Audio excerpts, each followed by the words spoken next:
All right, so you know who Blake Lively is, right? Most people know her. Yeah, see, the people who are booing, they know. She has a history of saying, okay, I'll be the star, but what I secretly want to do is direct it and edit it and produce it. I want all the roles for me and only me. I want full control because I am a controlling bully. I would show up on a set. I knew that they just wanted me to show up and look cute and stand on a little pink sticker where I'm supposed to go and say what I'm supposed to say. But I also knew that that wasn't fulfilling for me, that I wanted to be a part of the storytelling, that I wanted to be a part of the narrative, whether that be in the writing, in the costume design, in creating the character. Grow up. You're in the public eye. You've got probably hundreds of millions thanks to your husband. Just shut up. No one cares. I can tell you right now that depositions are coming. It is a fact, an absolute fact. Hollywood lawsuits. The best reality TV that isn't technically scripted. But let's be honest, if there were a writing team behind this, they'd deserve an Emmy for drama, plot twists, and sheer audacity. And today's main character, Taylor Swift. Yes, the same Taylor Swift who has built an empire on playing the victim, writing revenge anthems, and convincing millions that her personal feuds are somehow your problem. But this time, she's not the one writing the story, because the legal system has officially added her to the lawsuit of the season. Ladies and gentlemen, we present Taylor Swift's upcoming deposition. Because despite her PR team's best efforts to erase her name from this $400 million courtroom saga, we now know she was deeply involved. And now she's about to go under oath. So grab your popcorn and settle in, because this is the kind of unhinged Hollywood chaos that reminds us why this industry is just one giant overpaid soap opera. Now, before we dive into the juicy details, let's talk about the first sign that something shady was going on, the protective order filed in this case. For those unfamiliar, a protective order is what Hollywood elites use when they don't want their very public scandals to become too public. This one, however, contained a particularly interesting clause. It specifically protects high-profile individuals and ensures that any discovery material, meaning text messages, emails, depositions, and all the juicy behind-the-scenes drama, can be sealed if it could cause them harm. Translation: Taylor Swift's text messages will never see the light of day if her team has anything to do with it. First and foremost, no matter how you feel about Taylor Swift, you have to recognize and respect the fact that she is a machine, okay? She is an absolute machine. She will do everything to protect her image. Now, if you're wondering, wait, why does Taylor Swift even need legal protection in a lawsuit that's supposed to be about Blake Lively? Congratulations! You have more common sense than Hollywood executives. But the reality is, Taylor wasn't just a bystander in this mess. She was right in the middle of it, helping with casting, allegedly demanding people be fired, and even influencing major creative decisions. And yet, we're supposed to believe she just happened to be standing in the room while all of this happened? Come on. The best part? Despite all this effort to protect her involvement, we now know that Taylor is getting deposed. Yes, you heard that right. Taylor Swift is going to get subpoenaed, and she is going to be deposed, and she is up first. They want her first. They have heard the public pleas, and essentially we're going to get it. We are finally going to get what we want. And this is a very, very, very big deal. The queen of Easter eggs is now the one being cracked open like a Cadbury. And let me tell you, her PR team is not happy about it. So, despite all the strategic PR gymnastics, Taylor Swift is officially getting deposed, and Hollywood's most powerful spin machine just short-circuited. This isn't some distant possibility or a vague legal technicality. It's happening, and she's up first. The woman who has built an entire empire on controlling her own narrative is about to face a scenario where she doesn't get to edit the final cut. No carefully crafted Instagram statement, no cutesy Easter eggs, no indirect "poor me" lyrics, just a room full of lawyers waiting to dissect every word she says under oath. And for someone whose brand depends on maintaining a carefully curated, relatable yet untouchable image, this is the equivalent of a full-blown PR crisis. Blake and Ryan will wind up fighting a real dragon, okay? A real dragon that has an army of teenagers that are behind her. And it is my professional opinion that she was very much involved. The irony? Swift's team has spent months pretending she had nothing to do with this lawsuit, claiming she barely knew Justin Baldoni, had no real influence over the film, and was essentially just a glorified bystander. One of the biggest PR myths Swift's team tried to push, that she had barely any involvement in the film. Just a friendly wave, maybe a polite nod, and poof, she was gone, like some kind of whimsical movie fairy. Except that's not what happened. And we just know objectively that is not true, okay? We know objectively that is not true because both Blake Lively and Justin Baldoni, despite this contentious fight, have agreed on the fact that Taylor Swift was involved in this film, okay? They just have agreed on that without knowing that this fight was coming, when everything was all good in the hood. In reality, she had a major say in casting, particularly when it came to choosing the actress for young Lily Bloom, Isabel Barr. And how do we know this? Because Isabel herself said it. Taylor may have had some influence in getting Yes, she did. Yeah, I know. I don't even know if I'm meant to be saying it, but I'm saying it. Yeah, she was a helpful part of the process of the audition, which I found out later after I got it, and that rocked my world. Yeah. I have no words. But wait, it gets better. Justin Baldoni also confirmed it in an interview, accidentally blowing up the entire "Taylor had nothing to do with this" defense with a single sentence. He casually admitted that he showed Swift and Blake Lively the casting tapes, and together they decided who got the role.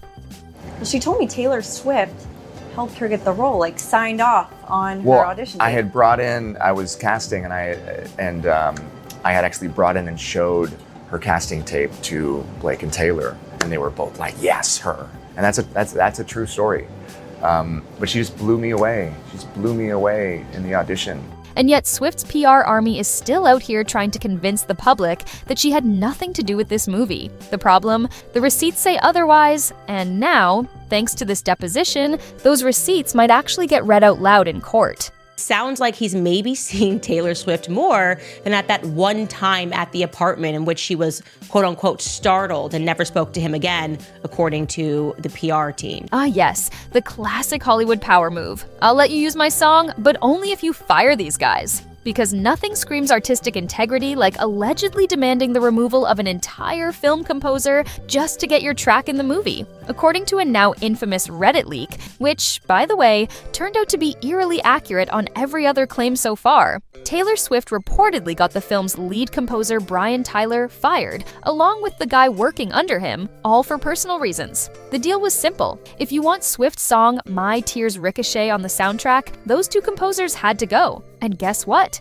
They were replaced. Now, at the time, this post sounded like nothing more than a tinfoil hat theory, but as the lawsuit unfolded, every single detail from that leak checked out. Every single one. And yet, despite TikTokers and podcasters dissecting the situation like it's a college-level conspiracy theory class, Swift's team has remained suspiciously silent. No denials, no angry PR statements, just crickets. Which is funny, considering how fast they usually swoop in to correct misinformation. But sure, we're still supposed to believe that she had zero control over this movie. At this point, even her own fans are side-eyeing the situation. Because, let's be real, when there's this much smoke, you don't need to be a genius to figure out there's a full-blown fire. And now, thanks to this deposition, Swift might actually have to explain why all these little coincidences keep piling up. If there's one thing Taylor Swift and Ryan Reynolds have in common, besides an aggressively curated public image, it's their shared love for dropping Easter eggs like they're getting paid per breadcrumb. And in this lawsuit, the Swift-Reynolds Easter egg machine has been working overtime. From social media hints to hidden messages in movie credits, it's like they're desperately trying to steer the narrative without actually addressing the lawsuit. Case in point, Ryan Reynolds repeatedly using Deadpool-related Easter eggs to mock Justin Baldoni, a guy he supposedly had no issue with until this legal mess exploded. But let's connect the dots here. Who's one of Reynolds' best friends? Taylor Swift. Who's knee-deep in this lawsuit despite pretending she barely knows what's going on? Taylor Swift. And who's conveniently using their Hollywood clout to spin this story into a Taylor-friendly fairy tale? You guessed it. Taylor Swift. The PR damage control is so obvious, it's almost comical. We are going to be able to read that deposition, because there's nothing proprietary there. We don't need her accounts, and you can't say, well, I don't want to be deposed because I'm Taylor Swift, and there might be something in there that shows that I'm a liar. You can't do that. This is a PR crisis for Taylor Swift. If this was a Deadpool movie, they'd literally break the fourth wall and wink at the audience. But here's the problem. Lawsuits aren't scripted. And for the first time in her career, Swift isn't the one controlling the edits. No perfectly placed Instagram caption can fix this one. No aesthetic photo dump can erase the fact that she's now legally tied to this lawsuit. And when the deposition transcript drops, oh, you better believe the internet is going to frame by frame analyze every word like it's a post-credits scene in a Marvel film. And Brian Friedman knows how to fight back against a bully. Trust me.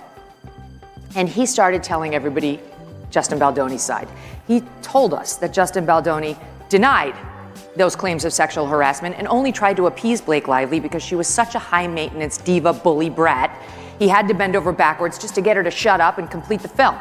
If Hollywood loves one thing more than money, it's pretending to care about justice. Until it's inconvenient. Enter the Blake Lively lawsuit, a case that's forcing everyone to reevaluate their selective outrage, especially when it comes to the Me Too movement's VIP section. Because let's face it, if a man had done even half of what's being alleged here, Twitter would be on fire, legacy media would be drafting op-eds at lightning speed, and half of Hollywood would be delivering teary-eyed speeches about accountability at the Oscars. But since the accused happens to be an A-list actress, suddenly it's all very complicated. Sound familiar? It should, because this is exactly what happened with Amber Heard. Remember how the media tried to gaslight the world into believing she was the real victim, even when her own text messages proved otherwise? Well, the same PR strategy is being copied and pasted here, with Taylor Swift playing the part of the strategic bystander. The difference? People aren't falling for it this time. The Amber Heard trial fractured Hollywood's ability to blindly push these narratives without consequences.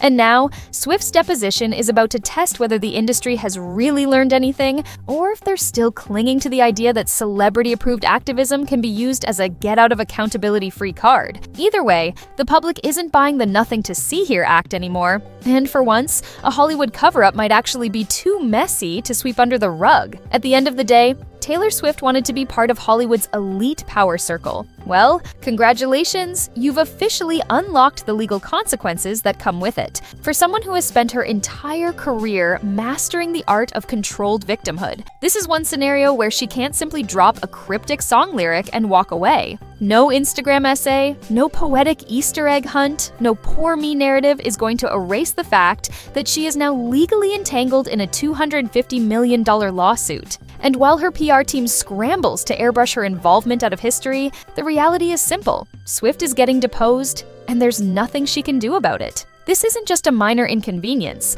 it's a full-scale PR crisis. Because the moment that transcript drops, every lie, every contradiction, and every carefully curated excuse will be ripped apart in real time. And for the first time, Taylor Swift won't be the one in control of the final edit. So what happens next? Well, Hollywood will probably do what it does best. Pretend this is all shocking, act like they care about accountability, and then quietly move on the second it stops trending. But the real takeaway here, even the biggest pop star on the planet isn't immune to the cold, hard reality of the legal system. And for once, the public might actually get to see what happens when Hollywood's most powerful players can't just rewrite the truth to fit their narrative. Stay tuned, because this deposition might just give us the greatest plot twist Hollywood has ever seen.